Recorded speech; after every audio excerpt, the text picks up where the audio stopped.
Ooh, that's a harsh line. Morning, Gary Champions, psychic medium, with a video, hopefully. I've been up kind of most of the night, and every time I lay down to go back to sleep, someone keeps saying, what we need is a more humanistic approach. After all, we are humans. What we're tending to do is yell about things, treating as though they're not human. Humanistic approach to everything instead of harsh reality. Someone's saying very loud, harsh reality, facts, numbers, figures. Does it count in the human factor at all? At all. It's money and property and anyway, that's the thing I kept hearing all night. More humanistic approach. You can take any approach that has 5 steps or 10 steps to it and cut the harshness out of it.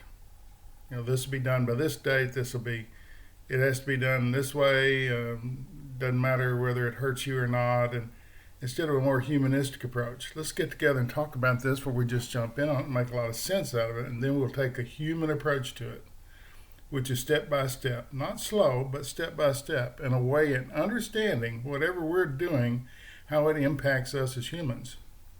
Not the money deal, not the political crap, but how it affects us as humans. There's one item in the news this morning, $35 billion bill was passed bipartisan, both Republicans and Democrats voted for it, to improve the infrastructure for drinking water. I doubt that anybody's testing our drinking water because it's not all that good. Decades and decades of fertilizer has run into it. We need a way to clean it. If we're going to dirty it up, we need to think in advance about how to clean it.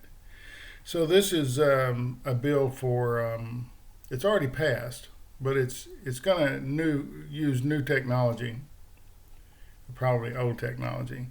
There's a way of purifying water down here in Texas that I saw a special on a few years ago where they're using the reeds of a certain plant to filter the water. Isn't that interesting? The water goes through a lake or an area where all these reeds are growing and it tends to clean the water. Anyway, that's a more humanistic approach. We're not dumping chemicals in it. We're not chopping down the rainforest. We're just fixing the problem in a simplistic way. I hope those kinds of things are being done. Also, I signed a petition this morning. I don't sign anything. I've never signed anything online in my entire life because they get a hold of your email and then they start pounding it with crap. They want money or they want this or they want that. But I thought this was worthwhile. Any of you that watched Donald Trump's wife, Melania, she tore up Jackie's rose garden and put a bunch of nothing there. There's no flowers in it at all. It's a bunch of shrubs. And I'm of a time, I remember Jackie Kennedy. The grace she had was unparalleled by anybody else. Foreign dignitaries loved to meet her because she was so graceful and smart and pretty. I don't know, I can't say enough good things about her. Anyway, Melania thought that after all these decades of having tulips and roses, we just rip that crap out and then put in bushes. It's devoid of humanity. Again, the humanistic approach. So there's a petition online, if you can find it. I signed it. I think it's been up one day. To revert back to the original design that Jackie had. They've got all the plans. It was drawn up with a landscaping company, and they went through each part before they did it. Anyway, humanistic approach.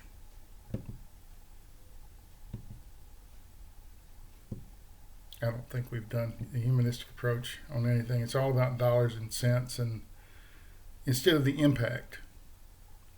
let's tear out this thing and let's put in some apartments. We've seen that down here a lot. Louisville's got enough apartments. I don't know, thousands and thousands and thousands. I don't think you'd be a week counting them if you had an airplane. And all the land's disappearing. Okay, we have to have places for people to live, but these are people who are coming. These are people who are coming to Texas because there aren't any jobs anywhere else, and they've got to go someplace. And housing used to be reasonable here; it's not anymore because of this influx of people. We're going to have to house them some way, so we're building these apartments. But at what cost? Someone just said very loudly, "At what cost?" It's not very humanistic. Someone offered us a whole bunch of money for our house the other day, and it's not for sale. My wife and I talked about it and said, well, that's a lot of money. I mean, we could make a chunk of money. And then I said, the voice of reason, yeah, but where are we going to go? There aren't any houses. We'd have to pay whatever we get from this and a bunch more to get a house, not as nice as this one. So, anyway, I decided I'd type in the word aliens this morning. I saw a little article about, I don't know why they're talking now. I saw an article about aliens the other day on the internet that someone was saying Area 51, they're everywhere, and they're living in the Pentagon, that we have aliens walking up and down the halls, and then there's another article. These all just sprung up. All it was typing in. Of course, the great movie Aliens came up, and that whole series of Sigourney Weaver and I don't know, Heard, and can't think of all the great actors that were in that. But that came up, and then crazy articles. The Israelis say that they're living among us. They're just waiting for us to be ready before they pop out. They're living among us. Ooh, maybe my mailman's okay, mailman could be an alien. I might go with that.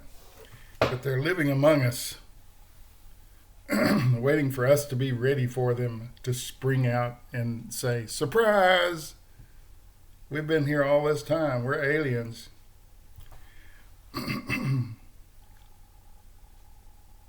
No.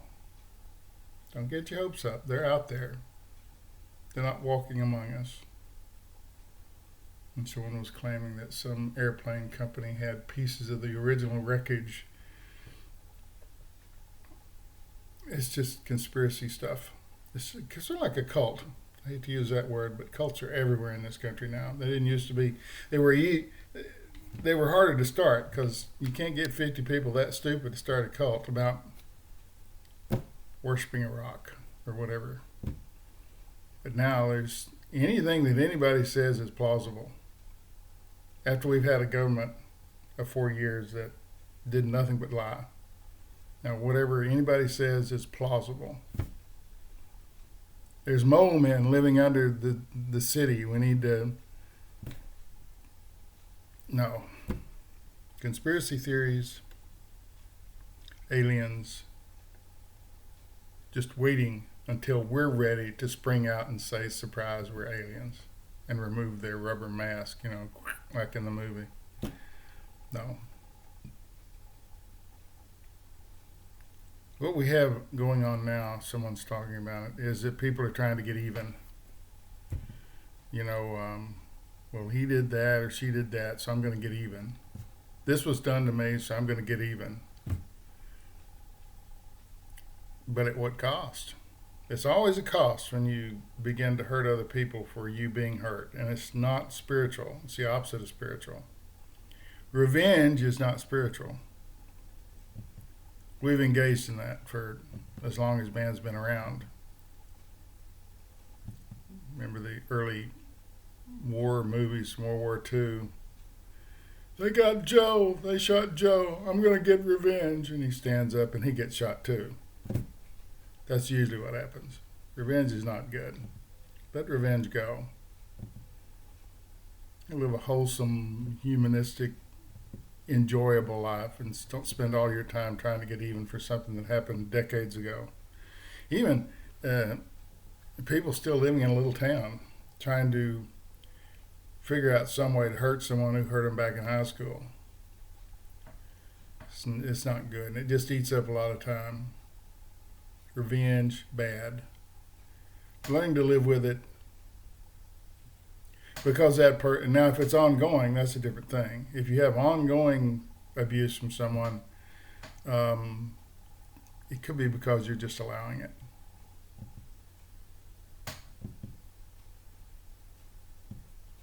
Take a stand. Because people don't know that they're abusing you sometimes until you tell them. Now that's sort of a humanistic approach. Get it down to the human level. I don't like you because you're abusing me. You're doing these things and you've not stopped doing them. You might have to dismiss these people from your life. I've been talking about that a lot lately with people, that you don't need someone who's hurting you. We're humans. We need hugging. We need kisses. We need understanding.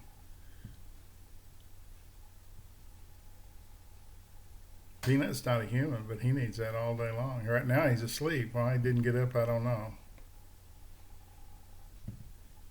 But I'm taking the humanistic approach. I'm going to let him sleep in until he decides to come out of his wherever he's at.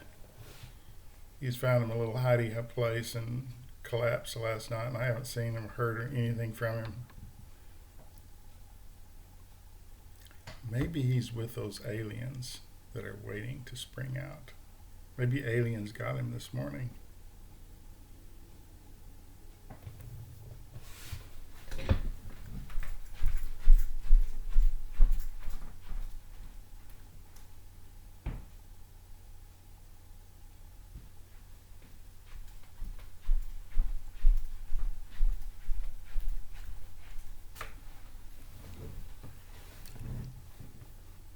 Nope.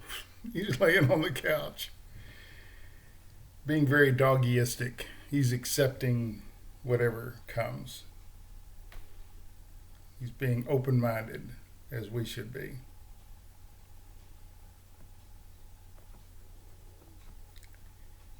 Lately, I've noticed that life's a lot of fun. All the terrible things going on, but life is a lot of fun. Because I'm not focused on that. I'm focused on what can I do today to make a difference, like this video.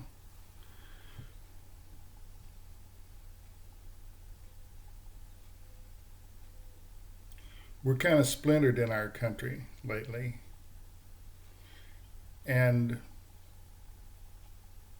shouting at each other from little corners of the world about one thing or another that we think's unfair, and most of it's just crap. It's not true anyway, whatever you're yelling about.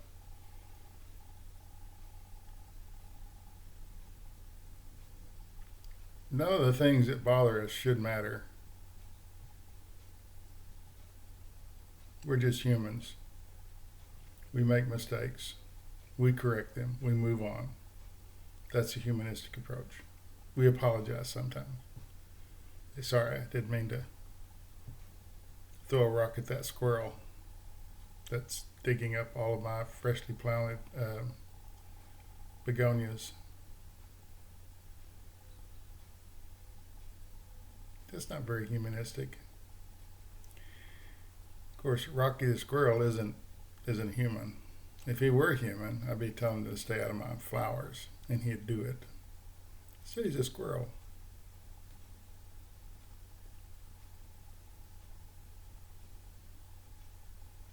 That's enough rambling for today. Think about a humanistic approach to something instead of locking into some regimen of it has to be done this way. We're not made like that. The people who have such regimens that work 80 or 120 hours a week, they're not going to live very long. They're going to have a terrible time. All for money and glory. Yeah, That's a great rallying cry. It's gotten a lot of people killed, though. Humanistic approach. Everybody should live to be old and happy, like me. No fear, no regret, no anger. Thanks for watching.